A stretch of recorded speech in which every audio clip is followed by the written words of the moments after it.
Fala galera, tudo bem com vocês? Vamos lá, sejam bem-vindos para mais uma aula de História. Eu sou o professor Jonatas e nós estamos começando a nossa quinta aula. A aula de hoje vamos falar sobre a Alta Idade Média. Como eu falei para vocês na aula anterior, a invasão dos povos bárbaros e, consequentemente, o domínio sobre o Império Ocidental, o Império Romano, nós teremos o fim da Antiguidade e nós teremos o início de um novo período histórico, que nós vamos denominar aí de Idade Média. Essa Idade Média, que será marcada pelo fim do Império Romano, não é isso? Será dividida em dois processos ou dois períodos distintos. Nós temos a Alta Idade Média e nós temos a Baixa Idade Média. E hoje estudaremos sobre a Alta Idade Média, não é isso? E dentro dessa Alta Idade Média, nós vamos abordar aí dois pontos primordiais. Primeiro, nós vamos abordar a formação daquilo que nós vamos chamar de reino bárbaros, não é isso? E aí vocês vão ver as definições logo adiante. E nós vamos estudar também sobre o Império Romano do Oriente, também chamado de Império Bizantino, né? O Império do Ocidente cai, porém o Império do Oriente permanece. E tudo isso será fruto, óbvio, da decadência do Império Romano, e a partir desse momento teremos a junção de elementos romanos com elementos bárbaros, germanos, e isso daí vai dar origem a um processozinho que estudaremos posteriormente chamado de feudalismo. Vamos dar início à nossa aula. O que seria bárbaro? Quem é que vai cunhar o conceito, o preceito de bárbaro? As pessoas que estarão nesse contextozinho que nós estamos falando aí da Alta Idade Média vão denominar, isso principalmente gregos e romanos, lá no processo que eles tiveram grande influência, eles vão denominar de bárbaro. E aí nós observamos entre aspas, né, porque é um conceito cunhado por gregos e romanos, eles vão denominar de bárbaro tudo aquilo que se distanciava do grego e do romano. Tudo aquilo que não falava o grego e o romano, tudo aquilo que não tinha costumes, práticas, que não possuíam elementos culturais. Eles vão rotular como bárbaros. Dentre os vários povos bárbaros, é válido ressaltar, eram vários, né? Isso eu não tenho um único povo. Eu vou ter lá ostrogodos, visigodos, suevos, vândalos, mas nós nos atentaremos nesse momento apenas para falar sobre os germanos, e desses germanos nós vamos compreender as características principais deles. Primeiro, eles têm uma organização social baseada em famílias patriarcais, ou seja, os homens dentro dessas famílias terão uma influência maior. Nós teremos um agrupamento de 100 famílias que formará uma aldeia ou um marque. Essa liderança política vai estar voltada sobre a figura do rei e dos nobres guerreiros. Eles serão povos guerreiros que terão, não como missão, mas como uma das características, dominar regiões, saquear, pilhar, roubar aquilo que era dos outros povos, e isso foi algo também que aconteceu dentro do Império Romano. O direito deles será consuetudinário. O que seria isso, professor? Seria o estabelecimento de costumes transmitido de forma oral. Eles não tinham um domínio ainda específico sobre a escrita, como nós teremos lá o direito romano, não é isso? E eles passarão de pai para filho e assim sucessivamente através da oralidade. A religião deles será politeísta. Eles adorarão várias divindades, algo extremamente natural, normal. Lembro-me que falei para vocês, em aulas anteriores, que o único povo lá da antiguidade será os povos hebreus, que terão como religião única monoteísta o judaísmo. As demais civilizações serão politeístas, adorarão várias divindades. No caso dos germanos específico que estamos estudando agora, eles vão adorar elementos vinculados à natureza. Eles estarão sobre o processo de sedentarização recente. Isso significa dizer que eles viviam de forma nômade, não tinham um local fixo, né? E a partir desse momento que nós observamos e que estamos estudando, eles terão um local mais fixo, e isso nós chamamos de sedentarização. A economia deles será baseada em trocas. Eles terão também uma produção, cultivo de grãos e legumes. Vale ressaltar que, a princípio, não é aquela atividade comercial vinculada à questão de acúmulo de bens, de dinheiro, de ganhar dinheiro, excedente produtivo que nós conhecemos nos dias atuais. Caracterizado, de maneira geral, esses povos germanos, nós vamos compreender o reino dos francos, não é isso? E a partir desse reino dos francos, nós vamos falar sobre duas dinastias que vão ter dentro desse processozinho aí. Primeira dinastia será a dinastia dos merovingios. Eu vou ter a unificação das tribos aí, proporcionada por Meroveu. Vamos observar aí no reinado de Clovis, de 482 a 511, que ele vai expandir os domínios territoriais. Nós vamos observar a conversão dele ao cristianismo. Isso significa dizer o que, professor? Os povos bárbaros terão alguma influência dentro dessa Europa ocidental que estava sob o domínio de Roma? Terão, porém eles irão absorver uma grande quantidade de elementos até então romano, né? Isso é exemplo disso, a questão do cristianismo. Nós vamos ter uma crise dinástica, governo sob comando de altos funcionários, prefeito do palácio, por exemplo, mordomo do palácio, majordomos. Nós vamos observar que Carlos Martel será responsável por uma contenção do islamismo. Nesse momento, essa Europa fragmentada, essa Europa dividida, dominada por diferentes povos, porém terá no cristianismo uma forma de unidade, e eles combatem os povos islâmicos por dois motivos. O primeiro, não querem perder território, e o segundo, além dessa questão territorial militar, eu tenho também uma questão religiosa. E isso vai ficar conhecido como Batalha de Poitiers. A dinastia carolíngia, né? Falamos sobre os merovingios, vamos falar agora sobre a dinastia carolíngia. Eu vou ter Pepino Breve, herdeiro de Carlos Martel, dará início a esse processozinho aí. O domínio dele, o poder dele será legitimado, reconhecido pelo Papa.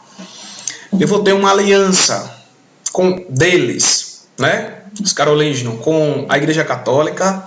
A Igreja Católica será de extrema importância nesse contextozinho aí, porque ela será responsável de cimentar essa organização política, de consolidar, de passar para os fiéis que antes eu tinha Roma, agora eu tenho um novo povo no sentido de domínio de região. Ela vai legitimar, vamos dizer assim, esse domínio em partes, não é isso?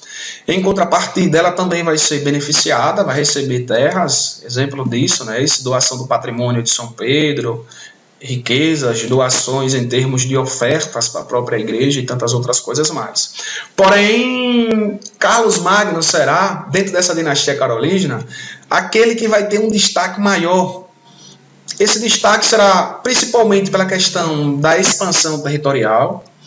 Até então, vamos dizer assim, terras que não eram incorporadas, não faziam parte desse reino, ele incorporará, e isso dará uma dimensão ou uma tentativa de ressuscitar um Império Romano Ocidental, numa era diferente, óbvio, não é isso? Ele vai receber o título do Papa Leão III como imperador do novo Império Romano, e aí isso daí fica claro nesse título que ele recebe. O Império não vai ter uma capital fixa, mas preferencialmente vai estar aí, essa localização em Aix-la-Chapelle. Normas administrativas, capitulares, é uma nova organização, é diferente. Agora eles vão ter um domínio também da escrita, que incorporarão elementos dessa civilização que eles dominaram, dos povos ocidentais. Carlos Magno vai ter uma administração apoiada pelos condes e marqueses, será uma espécie de fragmentação territorial. Ele não vai ter um domínio exclusivamente dele enquanto imperador, mas ele vai fragmentar esse poder. Ele vai estender o domínio de regiões que ficam distantes da sua administração para pessoas, e essas pessoas, condes e marqueses, terão uma contrapartida com o próprio imperador também, não é isso? Esses condes e marqueses terão função de convocar tropas, cobrar tributos, manter estradas e pontes, exercício do poder local, como eu falei para vocês anteriormente, vão receber terras pelo imperador, benefício, e vão prestar obrigação e obediência ao rei. E aí nós vamos ter a questão também dos inspetores reais, seriam uma espécie de fiscalizadores. A cultura será de extrema importância dentro desse contexto aí que Carlos Magno vai valorizar, né? Ele vai ser assessorado por intelectuais, Vamos ter a preservação dos manuscritos greco-romanos pelos copistas, incentivando artes. Isso será de extrema importância para manter a cultura, né? Isso daquilo que foi produzida por gregos e romanos anteriormente. E aí nós temos basicamente essa organização social vigente pós a queda do Império Romano do Ocidente. Isso é válido ressaltar na parte ocidental. E aí vocês vão dizer, professor, por que na parte ocidental? Porque na parte oriental nós vamos ter lá a manutenção do Império Romano do Oriente e o Império Bizantino. O que é que vai causar então a decadência desse domínio franco? Primeiro, com a morte de Carlos Magno, seu filho Luís I, piedoso, vai assumir o poder. Ele vai enfrentar vários problemas políticos, uma alta influência cada vez mais crescente da Igreja Católica. Nós vamos ter a manutenção da unidade do Império. E aí, após Luís I, nós vamos ter um problema na sucessão. Ao invés de termos o primogênito herdando o trono, né, isso nós vamos ter uma disputa interna entre os herdeiros e, ao invés de ser um império, manutenção de unidade, nós teremos a fragmentação em 3 partes. É isso, o Tratado de Verdun, ficando uma parte do império com Carlos, outra parte com Luís e outra parte com Lotário. E isso será um dos principais motivos para a fragmentação, para a divisão, para o fim e, consequentemente, a decadência dos carolingios. Isso vai dar origem lá na frente àquilo que nós vamos chamar de feudalismo, não é isso?